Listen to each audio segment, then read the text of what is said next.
Now, before I go further, just keep in mind that when I speak on privacy, there are broadly 3 categories of privacy. And I must tell you that we got this suggestion from an LLM scholar in Cambridge from India who has written a thesis on privacy. And she has divided into 3 parts. What are the 3 parts and which has been accepted by our Supreme Court? She's quoted in the judgment. One is physical privacy, physical space. Second is informational privacy, information about my life, my body. They need, like, you can't publish a book giving intimate details about me.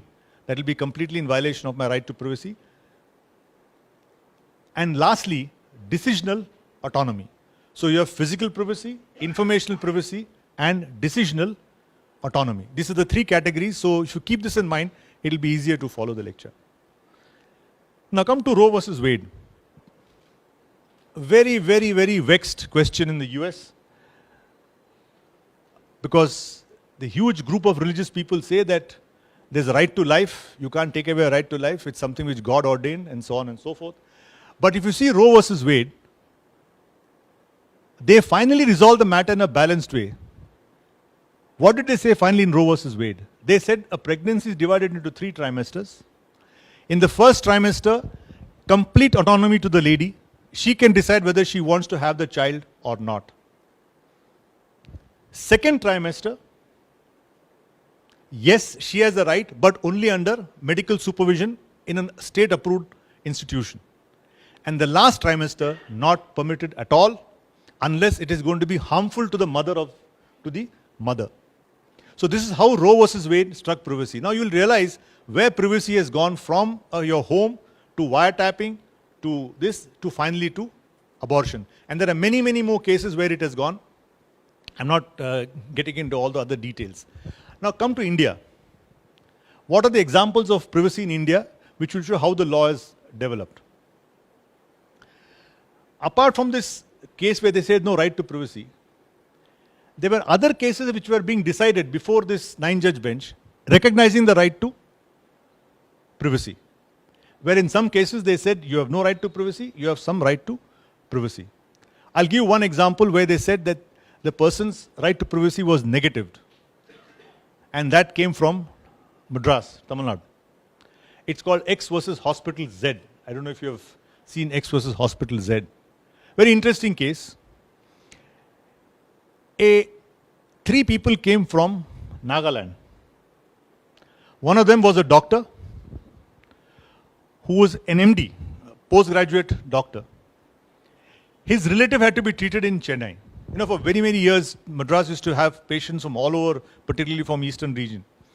So he had come with his relative who was to be treated, and another attendant had come with them. Now this patient, his relative, required blood. So both these gentlemen, the MD and the attendant, gave blood. They found that this MD's blood was HIV positive. Now the doctors revealed it to his fiancée. He was engaged. He said, you have no business to reveal my data. It's my personal information. You should not have revealed it at all. The Supreme Court sorted it out by relying on 2 sections of the IPC, where it says that if, as a result of my illness, I am liable to create infection to others, that's a punishable offense.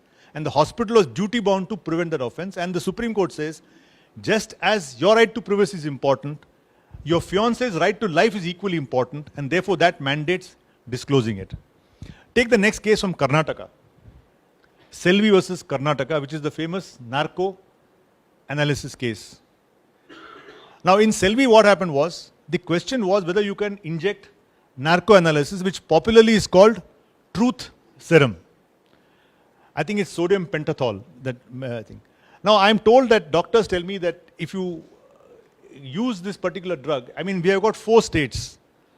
We are awake, we are hypnotic, we are in the awake state, in the hypnotized state, in the sedative stage, and in the anesthetic stage. These are the 4 stages which we have. Now when you give this particular truth serum,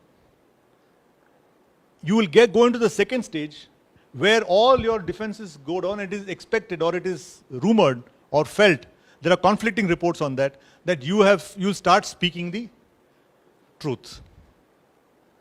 In a very well-reasoned judgment, the Supreme Court finally said that you cannot administer narco, this truth serum, without the consent of the accused person.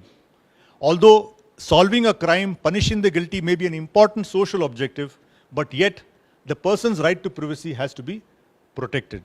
So this is a very important Supreme Court judgment where they said that they balanced state interest versus informational privacy and said, you do investigation, but don't inject truth serum against his wishes. One more judgment I'll give and then I'll go on to the Aadhaar and the privacy judgment. A very important case which has not been noticed for some reason or the other. This is on informational privacy. So this Selvi can be classified as a case of decisional autonomy. I may decide, I may choose to give my